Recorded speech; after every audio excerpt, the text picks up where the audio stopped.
graphite mahitaji yake duniani kwa mwaka mmoja ni tani 1,600,000 ndio mahitaji ya madini kinywe duniani.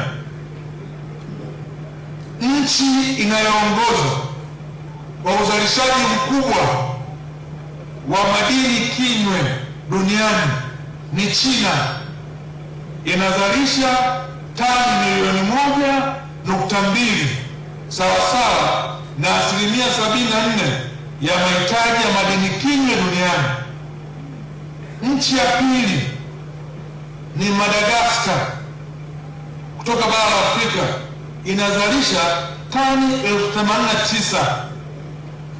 Nchi ya tatu ni Msumbiji, inazalisha tani 75,000.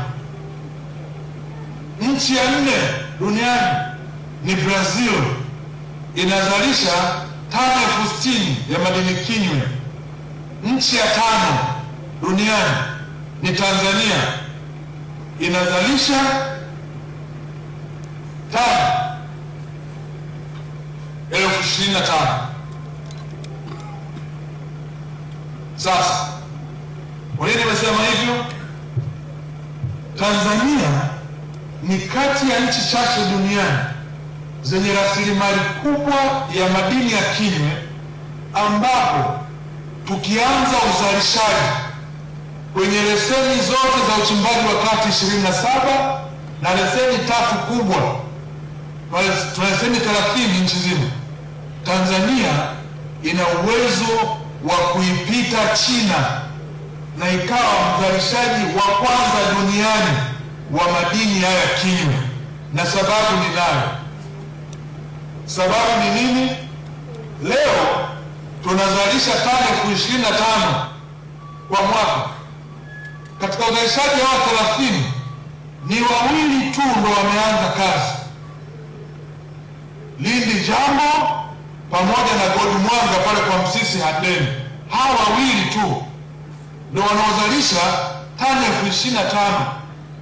Wakizalisha wote 28 waliobaki, tunakwenda kumfikia au kumpita China. Inawezekana ikaonekanika kama hadithi ya kusadikika hivi, lakini ndugu zangu, huo ndio ukweli wa rasilimali tulionayo ndani ya nchi yetu ya Tanzania. Ndio maana hivi sasa nimewapelekea makampuni yote Tanzania hati za makosa. Wale ambao wanaanza uzalishaji wote wana hati za makosa, ambapo sheria inataka wazijibu ndani ya siku 30. Wasipofanya hivyo, sheria inanielekeza kupitia Tume ya Madini kufuta leseni hizi na kuwapata wawekezaji wengine walio serious, ili nchi yetu iweze kuzalisha rasilimali hii. Na hiyo ndio kazi ya serikali. Zikianza zote uzalishaji hizi, Tanzania inakwenda kusimama katika kinara cha juu kabisa cha uzalishaji wa madini kinywe.